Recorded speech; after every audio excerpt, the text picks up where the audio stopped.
Okay, so how's everybody doing? So let's have a little talk then about scale rail. And just for those of you that are wondering, this is just a stand-in, but this is the first half of the grain elevator for those of you that don't know that I've already built for section 3.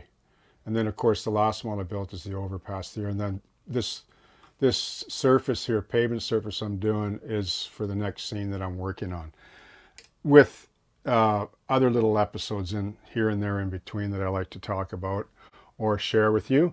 So right now I'm sharing to you what I think about the different codes of rail, right? So as you know, this is code 70, painted code 70, painted code 55, and then just beyond right where the tip of this paintbrush is, it merges from code 55 to code 40, and beyond that derail right there. Okay, so you can see the difference, right? Like in the earlier shot, you can see it more up close. If you're a discerning kind of modeler and you're into the shelf layout genre, the corner, sort of more intimate scene, the last mile operations, then that probably might matter to you. But if you're just a foamer, a high railer, main line class 1 kind of person, well, code 83 and code 100 will work fine, right? Besides, if you paint code 100 or code 83 and ballast it, it knocks it down really good. And furthermore, code 100 is going to be more reliable. But that's changing too, because now with the shelf layout enthusiast for slow running and not proto 87, but fine scale approach with, highly detailed locomotives, DCC and everything, you can get keep alives now and capacitors. You don't have to worry about a bump in the road or a dirt spot. It just runs right over it. The lights don't flicker and the sound doesn't gyrate. So, all right, because I'm converting all my locomotives to Loc Sound version 5. I mean, I have some TCS and Tsunami too, but most of you know, and I don't want to go into it right now, but I really like the Loc Sound version 5 for my own personal reasons. Let me just give a shout out to Motown Models, Tom at Motown Models.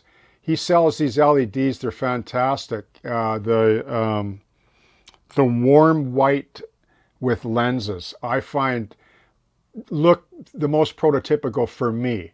Like especially not in this situation that you see, but in different situations, depending on the lighting, the layout lighting, they have this golden glow to them that just looks exactly like the prototype that I model anyway.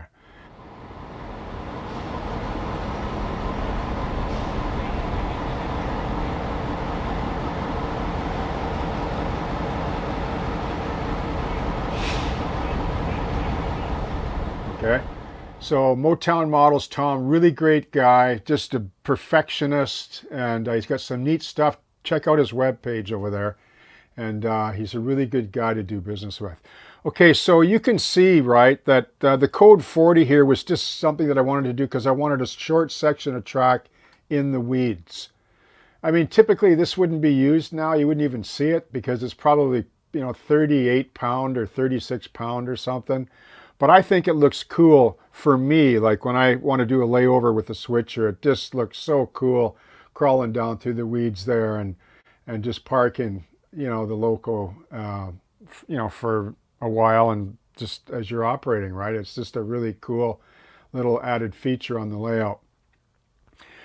This is code 55. There isn't a lot of difference unless you're standing live. You can notice it, right? So this is my main right here, and this is part, well, not really, but with SRY Rail Link, a lot of their rail is similar in size in the yard throat areas, except for the classification yard would be for sure code 55 or smaller in terms of a look that you would want. So I just mixed it up a bit because I really like the look, because it really does look cool.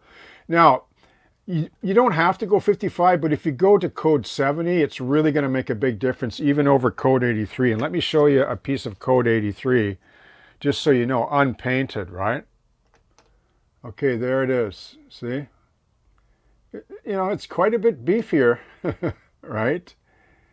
So this is code, excuse me, 83, and this is code 70. So there's a difference, right? I used code 83 on Glover Road, but I painted it, and it was sort of, there was no cork like to raise it above grade, right? So it was more buried sort of track. And if you're going to bury track, like in pavement, you know, or just some backwoods area, whatever, then it probably doesn't matter. And you're probably better off using a larger code rail if you're going to, excuse me, bury it, because it'll be more reliable.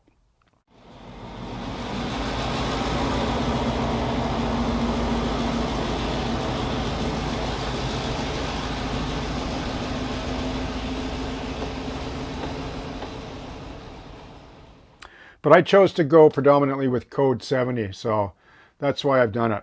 Okay, so now notice the code wheels here. This, like the wheel sets. This is 88 thou, and this is, I think these are 125. You might like watch out for this because, you know, like I'm changing all mine over to these. Like Tangent has them. No hashtag Tangent, right? No sponsor. Just they make great stuff, and I'm changing over to the 88 thou wheel sets. And you can change the wheel sets out too, but if they have rotating hubs, then you're going to have an issue. You got to change the trucks as well. Here's some by Athearn Genesis, 88 thou. I really like too. So they're 100-ton roller trucks. So I'm doing that one car at a time, okay? Because it does make a difference when you see it up close. It just looks really cool when you have 88 thou wheel treads on code 70 and code 55 track. It's just really looks good.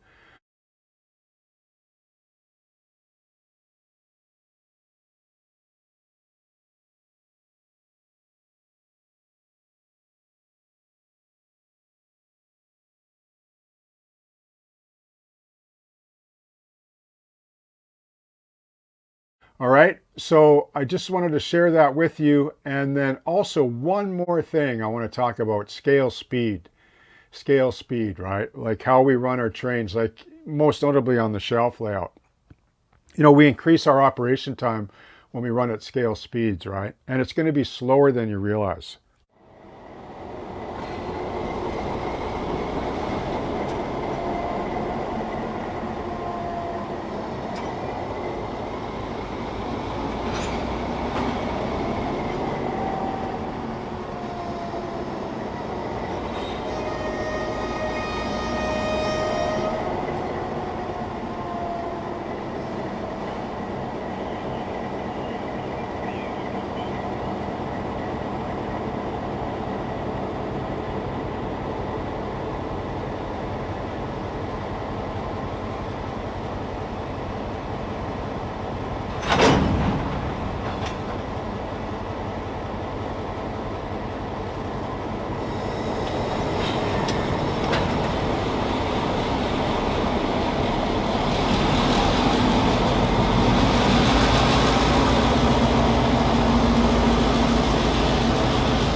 And what I mean by that is, here's an example. Like, let's just say you're ripping along on a class one, like a model railroad class one long train going through your mountain pass, right?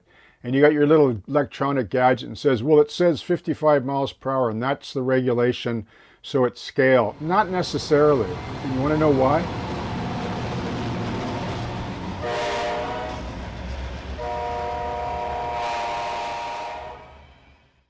Okay, I'll tell you why. When you compress the scene, when you compress, you know, the run through the mountains or the town or whatever, it's not going to be 55. It's not going to look like 55 because you gobble up the town and the mountain pass way faster than you would in a one-to-one real world situation.